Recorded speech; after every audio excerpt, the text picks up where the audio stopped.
Hi everyone, आप सभी का हार्दिक स्वागत है एक बार फिर से एक नए वीडियो में। तो बहुत सारे बच्चों ने कमेंट कर रहा था कि सर क्लास 9th का विषय इंग्लिश का 5 अगस्त 2025 को प्रोजेक्ट रेल का ओरिजिनल क्वेश्चन का सॉल्यूशन लेके आइए, आंसर की लेके आइए।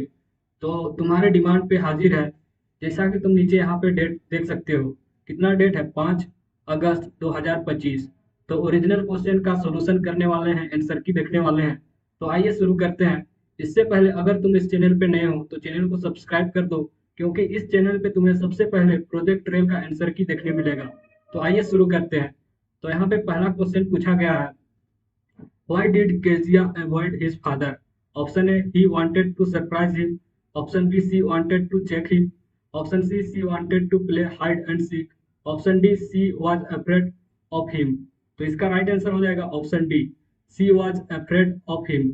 अब आते हैं क्वेश्चन नंबर सेकंड पे, जहां पे तुम्हें पूछा है, what gift did Kezia grandfather give her when he was in tear? Option A, a clean hanky.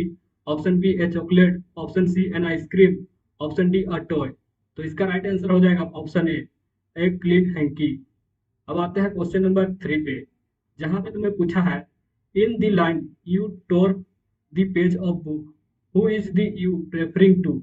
Option A, the poet. Option B, the wind. Option C, the book. Option D, the page of the book. तो इसका right answer है option B, यानी कि wind इसका right answer हो जाएगा। अब आते हैं क्वेश्चन नंबर 4 पे, जहां पे तुम्हें पूछा है, आज सिनोनिम ऑफ लॉयल, लॉयल का उल्टा शब्द क्या होता है? Option A, weak. Option B, clever. Option C, street fast. Option D, none of this. तो इसका राइट आंसर है ऑप्शन सी, जो कि है स्ट्रीट फास्ट। अब आते हैं क्वेश्चन नंबर 5 पे, जहां पे तुम्हें पूछा है, why did grandfather buy the monkey? Option A, to have a companion. Option B, to help to him. Option C, to add to collection of animal in zoo at his home. Option D, none of this. तो इसका right answer है option A, to a companion. Option A right answer हो जाएगा question number 5 का। अब आते हैं question number 6 पे, जहां पे तुम्हें पूछा है, who is the author of adventure of Toto? Option A, Khushwant Singh. Option B, Ruskin Bond. Option C, Jane Austen. Option D, W B ईस्ट। तो इसका राइट आंसर हो जाएगा क्वेश्चन नंबर 6 का, रस्किन बॉन्ड। अब आते हैं सेक्शन बी पे, जहां पे तुम्हें दिया गया है शॉर्ट आंसर टाइप क्वेश्चन, जिसमें तुम्हें आंसर देना है। तो आंसर देना है तुम्हें। तो चलिए हम लोग इसको देखते हैं। तो सबसे पहले हम लोग क्वेश्चन को बारी बारी से देखेंगे, फिर इसका आंसर देखेंगे। तो क्वेश्चन नंबर 7 को देख लो, what was the Kezia father routine on Sunday? Question number 8 पे दिया हुआ है, why does poet plead with wind of blow subtly? अब आते हैं क्वेश्चन नंबर 9 पे, जहां पे पूछा है तुम्हें, what does wind do with the book? अब इसका आंसर देखते हैं। तो इसका आंसर यहाँ पे देख सकते हो। तो मैं यहाँ पे आंसर बता देता हूँ तुम्हें। तो क्वेश्चन नंबर 7 में पूछा गया था, जैसा कि तुमने देखा, what does Kezia father routine on Sunday?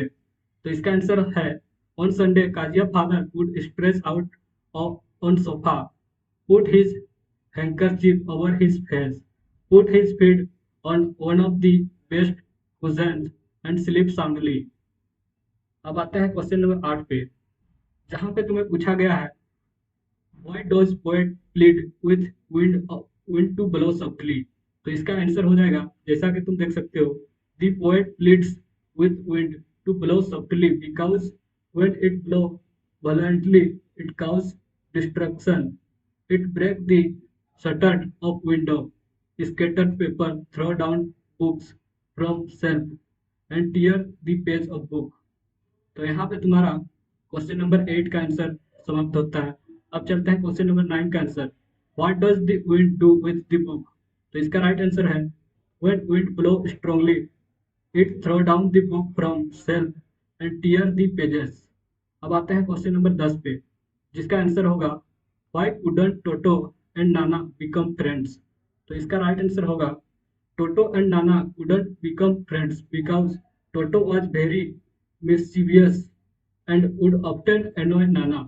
He would bite Nana long ear with his sharp little teeth, which Nana disliked। अब आता है क्वेश्चन नंबर सी पे, सी नहीं सेक्शन सी पे, जो कि तुम्हारा होने वाला है लॉन्ग आंसर टाइप क्वेश्चन। जिसमें यहाँ पे क्वेश्चन नंबर 11 पे पूछा गया है, how does Toto get alone with other animal. तो इसका राइट आंसर है, Toto mischievous nature made it difficult for him to get alone with other animal in grandfather's private view. He was constant nuisance. For example, he would often annoy Nana, family donkey, by beating her long ear. He was also no disrupt peaceful coexistence of other pets.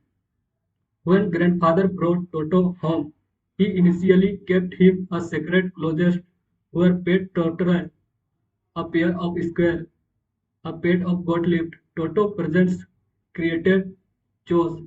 He never truly integrated peacefully with other animals, often causing trouble or disturbing their routine. अब आते हैं question number 11 पे, जहां पे तुम्हें पूछा है, what does destruction can caused by violent wind. तो इसका आंसर होगा, violent wind depicted in the poem can cause significant destruction.